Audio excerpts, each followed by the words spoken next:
Hi everyone. Welcome back. Thanks for joining us today. We got a brand new story to share with you, so let's begin. When you've been with someone for a long time, you start to notice things, little things, subtle changes in the way they act, the way they speak, the way they look at you. Most of the time, it's nothing. People go through phases, right? Stress, work, life, it all takes a toll. But sometimes, those little changes, they mean something. That's what happened to Levi. Levi is the kind of guy who believes in marriage. Not just the wedding vows or the big celebration. He believes in commitment. When he married Hallie, he meant every word. He was faithful, he was supportive, and he never gave her a reason to doubt him. He wasn't perfect, but he tried. And for the longest time, he thought they were solid. However, something about Hallie's behavior hasn't sat right with him lately. It wasn't just one thing. It was a series of small, unsettling changes, things that on their own wouldn't be a big deal. But together, they painted a picture he wasn't sure he wanted to see. It started with her phone. Hallie had always been on it, sure, but now it was different. She was constantly texting, her attention locked on whatever conversation she was having. She'd smile, but the moment Levi walked into the room, the expression would vanish. And then she'd tilt the phone away, pressing the screen against her thigh, as if she didn't want him to see. She never used to do that. Then there was the way she started dressing. It wasn't that Levi didn't appreciate the effort. He did. Hallie had always taken care of herself, but now it was different. New clothes, perfume she hadn't worn in years, lingerie that, oddly enough, never made an appearance in their bedroom. She took extra time getting ready before work, before going out, but when she was home with him, she barely seemed to care. And then came the late nights. Hallie had never been the type to stay out late without telling him exactly where she was going. She was always considerate like that. But suddenly, she had late meetings, extra shifts, girls' nights that, for some reason, never seemed to involve any actual friends Levi knows. At first, Levi didn't question it. He trusted her. He wanted to believe her. But the more it happened, the more vague her explanations became. When he'd ask something simple like, "Where were you?" she'd get defensive. "Why do you care?" "I was working." Or, "God, Levi, why do you always have to ask me a million questions?" He wasn't grilling her. He wasn't interrogating her. He just wanted a straight answer. But instead of easing his concerns, she made him feel like he was the problem for even asking. Then there was the intimacy, or rather, the lack of it. It had been months since Hallie had shown any real interest in him. Every time Levi tried to get close, she pulled away claiming to be too tired, too busy, not in the mood. The woman who used to wrap herself around him at night now lay on the farthest edge of the bed, facing away. And if he so much as reached for her, she'd flinch, as if his touch was unwanted. Levi wasn't stupid. He knew something was wrong. But the problem was, he had no proof. Maybe he was overthinking. Maybe he was imagining things. The woman he trusted more than anyone might be keeping a secret from him. One evening, Levi sat at the dining table eating. It had been a long day, and all he wanted was a quiet dinner with his wife, a moment to just sit, eat, and pretend for a little while that everything was normal. Across from him, Hallie was scrolling through her phone, barely touching her food. The glow of the screen reflected off her face. Levi watched as her thumbs moved quickly over the screen, typing, deleting, and then typing again. She was texting someone, and whoever it was, they had her full attention. Then, as if remembering she wasn't alone, she set her phone down, exhaled, and looked up at him. "Hey, babe, I was thinking, I want to go out to dinner with a friend from work." Levi's fork stopped midair. His mind immediately latched onto her wording. A friend from work. Not "we're all going out," not a work event, but a friend. A single person. He swallowed, keeping his expression neutral. "Ooh." There was a pause, just a second too long. "Oh, just my coworker, Jason. It's nothing serious." Jason. Levi's grip on his fork tightened. He had heard the name before. Hallie had mentioned him in passing. A guy from work, someone she had to collaborate with on projects. Until now, Levi hadn't thought much of it. But now, every instinct in him screamed otherwise. Before he could respond, she leaned forward, tilting her head slightly, her voice light but pointed. "It's just dinner, Levi. Do you trust me or not?" And there it was. She had framed it perfectly, setting the trap with precision. If he said no, if he pushed back, he would be the controlling husband, the jealous man who didn't trust his wife. But if he said yes, he would be giving her exactly what she wanted, permission to do something that felt undeniably wrong. Levi forced himself to stay calm. "Why do you need to go to dinner with another man? Just the two of you?" Hallie rolled her eyes immediately, her annoyance flashing to the surface. "It's just food, Levi. Why are you making such a big deal out of this?" She didn't wait for him to respond before continuing. "You're so controlling. Can't I have male friends?" Levi exhaled slowly, gripping his fork a little harder. He had been with Hallie long enough to recognize what was happening. She wasn't answering his question. She was deflecting. Instead of explaining why this dinner needed to happen, she was shifting the focus onto him, his supposed jealousy, his supposed insecurity. "I'm not comfortable with it," he said finally, his voice steady. Hallie's expression hardened. "Wow. So I can't even have dinner with a friend without you freaking out? Do you think every guy I talk to wants to sleep with me?" Levi clenched his jaw. That wasn't what he said. That wasn't even close to what he said. "That's not what this is about," he replied. But Hallie wasn't listening.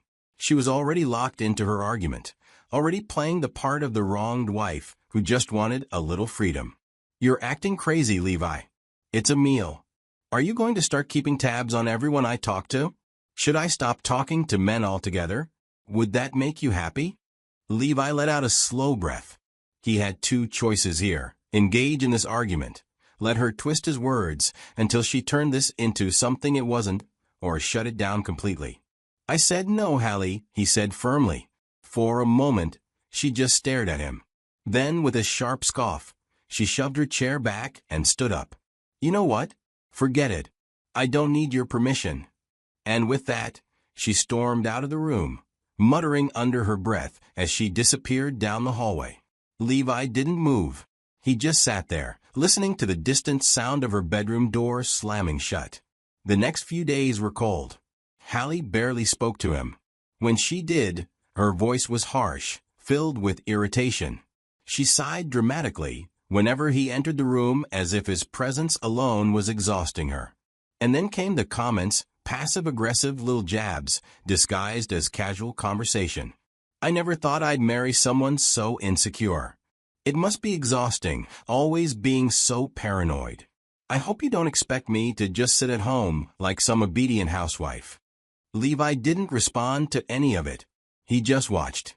Hallie had always been persuasive, but this time it wasn't persuasion, it was pressure. She didn't ask him once, and let it go. At first, Levi tried to ignore it. He thought if he stayed firm, she'd eventually drop it. But she didn't. Instead, she switched tactics. The cold shoulder started. Then came the accusations. "Do you even respect me?" she asked one night, crossing her arms.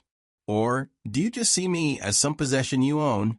And the worst one, the one that really got under his skin, real men don't act this insecure. Levi wasn't insecure. He knew that. He had never been the jealous type, and deep down, he was certain that if the roles were reversed, Hallie would have lost her mind. But after weeks of this, it started to wear him down. He was exhausted, tired of fighting, tired of feeling like the bad guy. So one evening, just to end the argument, just to prove to her that he wasn't controlling, he agreed. The moment the words left his mouth, her entire demeanor changed. She brightened up instantly. It was like she had expected him to cave, like she already had plans in motion. And maybe she did. Levi watched her carefully on the day of the dinner. She didn't just pick out an outfit. She spent extra time getting ready, styling her hair, picking the perfect dress. She spritzed on perfume, the expensive one she usually saved for special occasions. She checked herself in the mirror more than once, adjusting, smiling, anticipating. By the time she was ready to leave, she looked excited. That was when it hit him. This wasn't about trust. This was never about trust. This was about her pushing boundaries, testing him, seeing how much she could get away with. This wasn't just dinner. This was something else, something bigger, something that had already started long before she asked for permission. And now, he had given her exactly what she wanted. He had made a mistake. A big one. One night, fate gave him an opportunity. Hallie had left her phone charging while she was in the shower. Normally, she never left it out of her sight. It was always locked, always tucked away in her bag or under her pillow. But this time, she had been careless. Levi hesitated for only a second before grabbing it. He scrolled through her call logs and there it was. The same number over and over. Jason. Text messages? Even worse. She had deleted most of them, but the ones he found were enough. No messages like that should ever exist between a married woman and another man. Levi felt his stomach drop. He wanted to throw the phone across the room. Instead, he placed it back exactly where he found it. Bursting in with accusations wouldn't help him. No, he needed to be smart. For the next few days, he started connecting the dots. He went through their bank statements, and sure enough, there were frequent unexplained withdrawals from Hallie's account. Fancy restaurants, boutique purchases, hotel stays. She wasn't just sneaking around, she was spending their money on it. Then he started tracking her movements. The more he looked, the more obvious it became. She wasn't even trying to hide it anymore. Levi could have confronted her right then and there. But that wouldn't have been enough. He had spent years building a life with Hallie.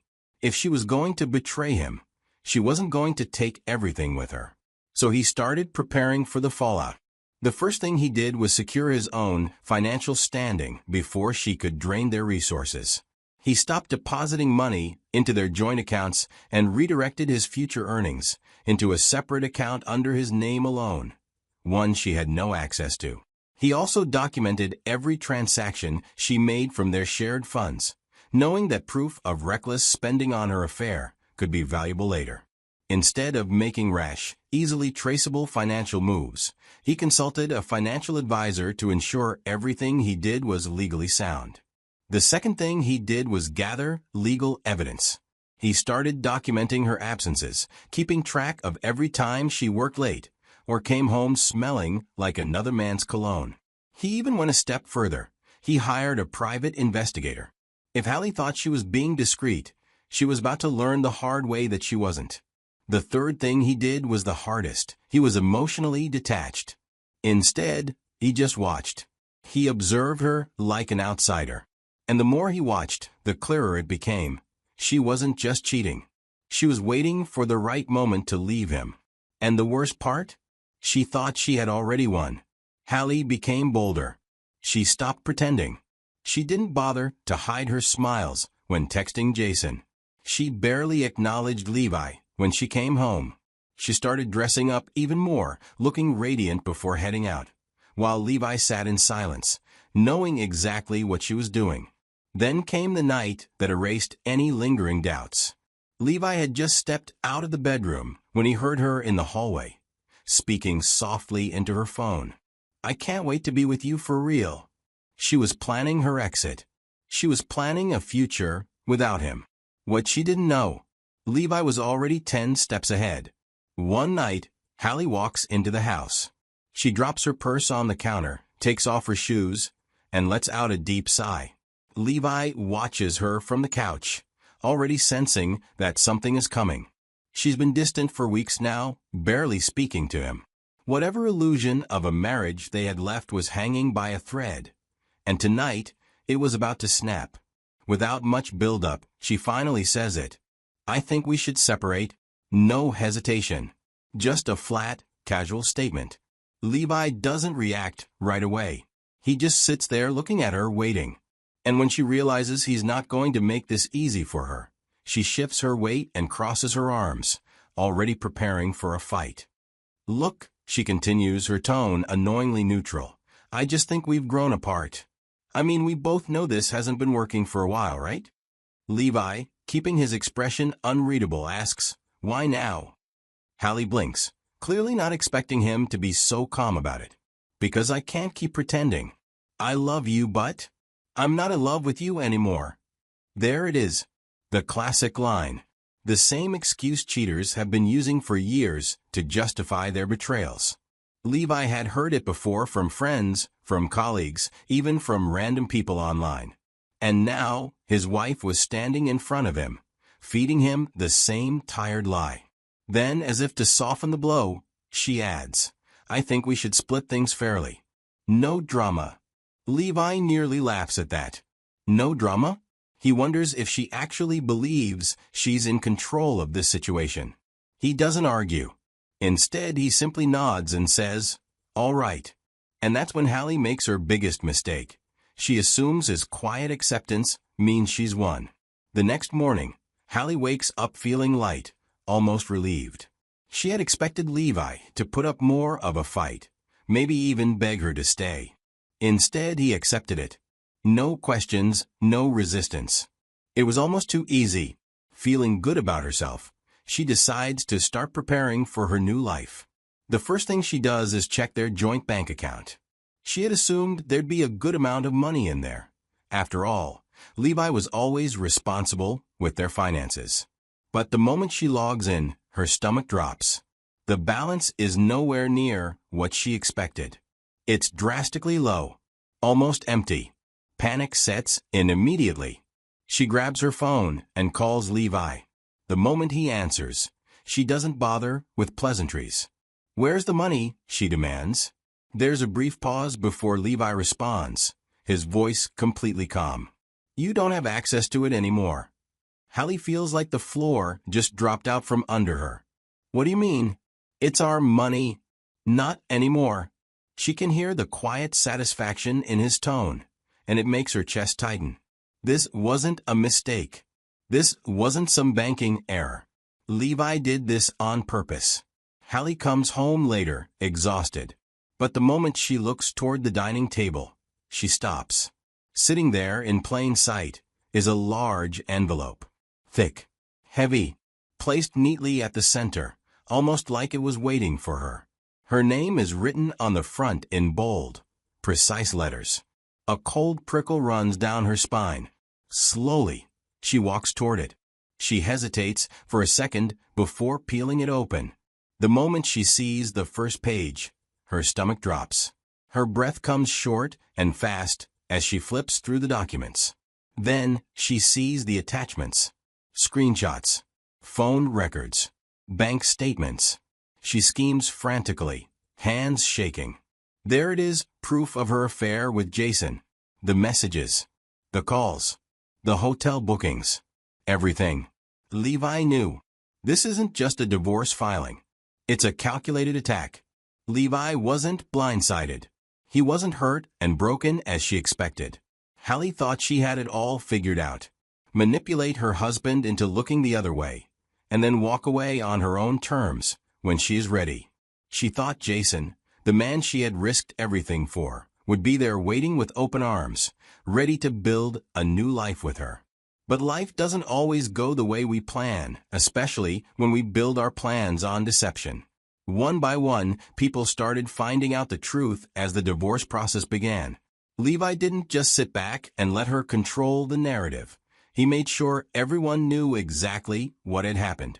He had proof, undeniable evidence of her months-long affair, and he wasn't afraid to use it. Their friends found out. Her family found out. Even people at her job heard about it. The image she had carefully built, the loving wife, the responsible woman, was shattered. But the worst part? The man she had given it all up for, Jason, was nowhere to be found. The moment things got messy, Jason distanced himself. He never wanted anything serious. He was just enjoying the thrill, the chase, the stolen moments. A fling was fun, but dealing with a woman who had burned her own life to the ground? That wasn't part of his plan. He didn't want the baggage, the drama, the consequences. And just like that, she lost everything. She had no husband, no lover, no financial security, and no one to turn to. She had traded stability for a fantasy. And now, she was left standing in the wreckage of her own decisions. In the end, she thought she was outsmarting Levi. She thought she could manipulate him into accepting her affair. She thought she could walk away unscathed, with a new life waiting for her. But in the end, she played herself.